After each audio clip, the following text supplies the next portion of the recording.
Caesarean കഴിഞ്ഞവർക്ക് പിന്നീടുള്ള പ്രസവം നോർമലായിട്ട് സാധിക്കുമോ?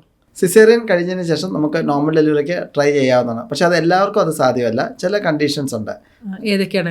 അപ്പോൾ അതെന്ന് വെച്ചിട്ടുണ്ടെങ്കിൽ നമ്മുടെ ഫസ്റ്റ് സിസേറിയൻ ഡെലിവറി കഴിഞ്ഞതിന് ശേഷം ശേഷമാണെങ്കിൽ അറ്റ്ലീസ്റ്റ് ഒരു 3 വർഷത്തെ ഗ്യാപ്പെങ്കിലും വേണം. ഒരു ഡെലിവറി അടുത്ത് നടക്കുന്ന പ്രഗ്നൻസി ആകുമ്പോഴേക്കും 3 വർഷത്തെ ഗ്യാപ്പ് വേണം.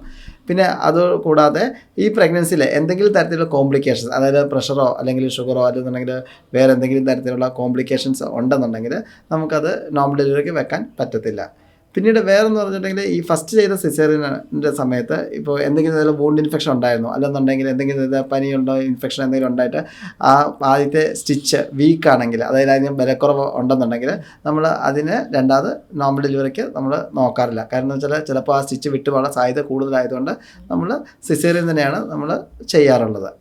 പിന്നീട് ഉള്ളതെന്ന് വെച്ചിട്ടുണ്ടെങ്കിൽ ഇപ്പോൾ ട്വിൻ പ്രഗ്നൻസി ആണെങ്കിൽ, അല്ലെങ്കിൽ കുട്ടി തിരിഞ്ഞ് കിടക്കുകയാണെങ്കിൽ, അല്ലെങ്കിൽ കുട്ടിയുടെ വെയിറ്റ് ഭയങ്കര കൂടുതലാണ്, അതായത് 3.5 കിലോയ്ക്ക് മുകളിലുണ്ട്, അല്ലെങ്കിൽ വെയിറ്റ് കുറഞ്ഞാലും 1.5 കിലോയുടെ താഴെയാണെങ്കിലും നമുക്ക് സിസേറിയൻ മാത്രമേ സാധ്യമാവുള്ളൂ. കാരണം നോർമൽ ഡെലിവറിക്ക് വെച്ച് കഴിഞ്ഞാൽ കുട്ടിക്ക് റിസ്ക് കൂടുതലാണ്. അതുകൊണ്ട് തന്നെ ആ സ്റ്റിച്ച് വിട്ടുപോകാനുള്ള സാധ്യത കൂടുതലുണ്ട്. അപ്പോൾ അതുകൊണ്ട് നമ്മൾ പലപ്പോഴും ക്രൈറ്റീരിയ സാറ്റിസ്ഫൈ ചെയ്യുന്ന കണ്ടീഷനിൽ മാത്രമേ നമ്മൾ നോർമൽ ഡെലിവറിക്ക് വെക്കാറുള്ളൂ.